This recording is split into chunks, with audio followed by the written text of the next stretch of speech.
जय श्री कृष्ण साथियों, मैं पूजा रावत भगवान श्री कृष्ण को प्रणाम कर 14वें अध्याय की शुरुआत करती हूँ। श्रीमद् भागवत गीता का 14वां अध्याय गुणत्रय विभाग योग है। इस अध्याय में कृष्ण भौतिक प्रकृति के तीनों गुणों का वर्णन करते हैं, जिनसे भौतिक संसार में सब कुछ प्रभावित होता है। अच्छाई, लालसा और अज्ञान जैसे भाव प्रकट होते हैं। आगे वह इन तीनों गुणों के प्रधान अभिलक्षणों अथवा कारणों का वर्णन करते हुए बताते हैं कि ये तीनों गुण मनुष्य को प्रभावित करते हैं। कृष्ण बोले, हे अर्जुन, ज्ञानों में जो अति उत्तम परम ज्ञान को मैं फिर कहूंगा, जिसे जानकर सब ऋषि मुनि इस संसार से मुक्त होकर परम सिद्धि को प्राप्त हो गए हैं। ज्ञान एक अमृत साधना के समान है। जो इसे पा लेता है वह जन्म मरण के बंधन से मुक्त हो परम धाम को प्राप्त होता है। अपने ज्ञान के बारे में बताते हुए कृष्ण आगे कहते हैं कि हे अर्जुन, ज्ञान में स्थिर होकर जो मनुष्य मेरे जैसे स्वभाव को ही प्राप्त होता है, वह जीव न तो सृष्टि में फिर उससे उत्पन्न होता है और न प्रलय के समय व्याकुल ही होता है। ये जो प्रकृति है, इसे ही योनि मानना चाहिए। योनि से कृष्ण का अभिप्राय माता से है। कृष्ण कहते हैं कि 8 तत्वों की जड़ प्रकृति ही समस्त वस्तुओं को उत्पन्न करने वाली है। जड़ प्रकृति अर्थात जल, वायु, अग्नि, पृथ्वी, आकाश, बुद्धि और अहंकार, और कृष्ण ब्रह्म अर्थात आत्मा को चेतना रूपी बीज की तरह स्थापित करते हैं। कृष्ण कहते हैं, हे अर्जुन, नाना प्रकार की सब योनियों में जितनी मूर्तियां अर्थात शरीरधारी प्राणी उत्पन्न होते हैं, प्रकृति उनकी गर्भ धारण करने वाली वो माता है, और कृष्ण स्वयं को पिता बताते हुए बीज की स्थापना करने वाले मानते हैं। हे अर्जुन, सत्वगुण, रजोगुण और तमोगुण ये प्रकृति से उत्पन्न तीनों गुण अविनाशी जीवात्मा अर्थात मनुष्य को शरीर में बांधते हैं। तीनों गुण एक प्रकार के बंधन है। सतोगुण भी एक प्रकार का बंधन है, परंतु सतोगुण अन्य गुणों की अपेक्षा अधिक शुद्ध होने के कारण पाप कर्मों से मनुष्य को मुक्त कराता है। मुक्त कर सतोगुण जीव आत्मा को प्रकाशित करता है। सतोगुण हमारे अज्ञान को दूर कर हमारा साक्षात्कार हमारी आत्मा से कराता है, और सतोगुण जीव को सुख के संबंध से और ज्ञान के संबंध से अथवा अभिमान से बांधता है। हे अर्जुन, रजोगुण कामना और आसक्ति से उत्पन्न होता है। वह जीवात्मा को कर्मों के और उनके फल के संबंध से बांधता है।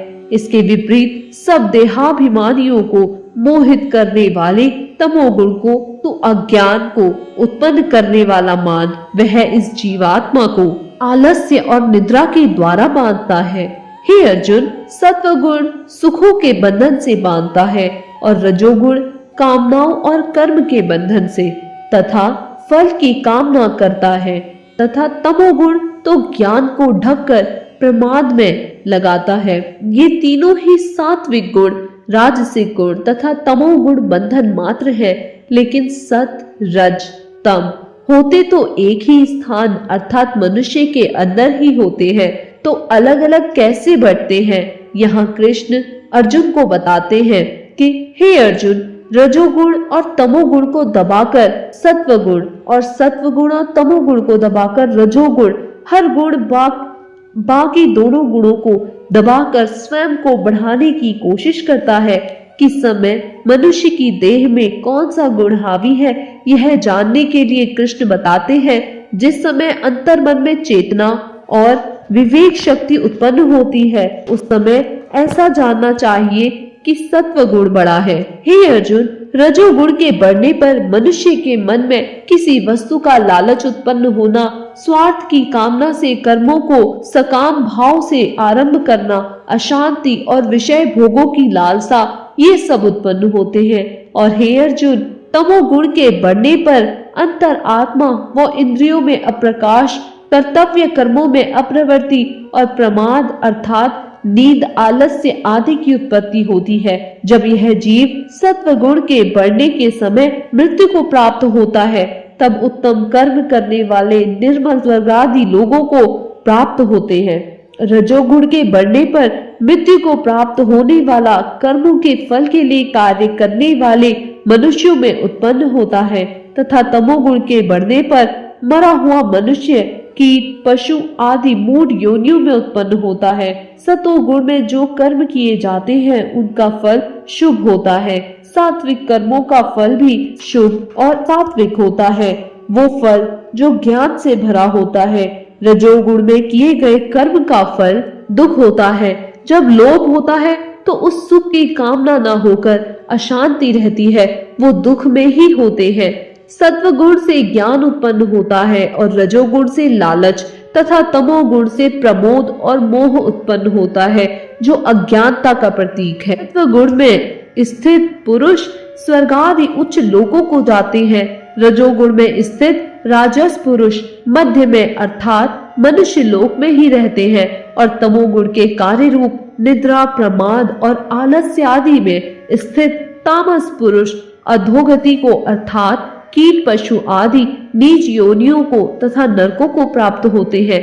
जिस समय दृष्टा तीनों गुणों के अतिरिक्त अन्य किसी को करता नहीं देखता और तीनों गुणों से अत्यंत परे सच्चिदानंद परम घन स्वरूप मुझ परमात्मा को तत्व से जानता है, उस समय वह मेरे स्वरूप को प्राप्त होता है। यह शरीर की उत्पत्ति के कारण रूप इन तीनों गुणों को उल्लंघन करके जन्म, मृत्यु, वृद्धावस्था और सब प्रकार के दुखों से मुक्त हुआ परमानंद को प्राप्त होता है। अर्जुन बोले, इन तीनों गुणों से अतीत पुरुष किन किन लक्षणों से युक्त होता है और किस प्रकार के आचरणों वाला होता है, तथा हे प्रभु, मनुष्य किस उपाय से इन तीनों गुणों से अतीत होता है।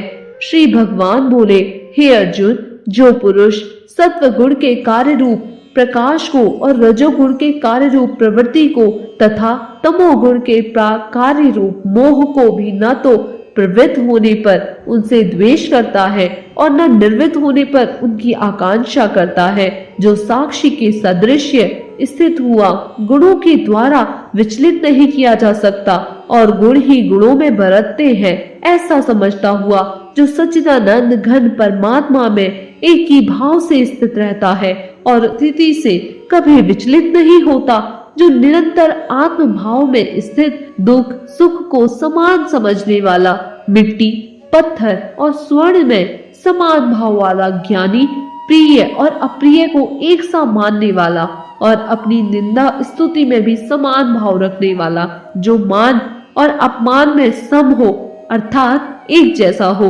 मित्र और वैरी के पक्ष में भी एक ही जैसा हो तथा संपूर्ण आरंभों में कर्तापन के अभिमान से रहित, वह पुरुष गुणातीत कहा जाता है।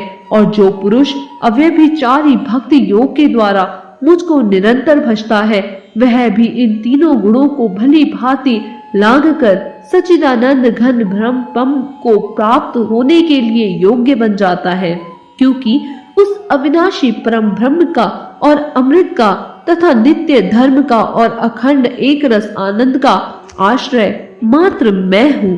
फिर वह ऐसे व्यक्तियों की विभिन्न विशेषताओं का वर्णन करते हैं जो कि इन गुणों पर जीत पा चुके हैं। इस अध्याय के अंत में कृष्ण हमें सच्ची भक्ति की शक्ति का स्मरण कराते हैं और बताते हैं कि हम कैसे भगवान के साथ जुड़कर इन गुणों को पार कर सकते हैं। इस प्रकार उपनिषद, ब्रह्म विद्या तथा योग शास्त्र रूप श्रीमद् भागवत गीता के श्री कृष्ण अर्जुन संवाद में गुणत्रय विभाग योग नामक 14वां अध्याय संपूर्ण होता है।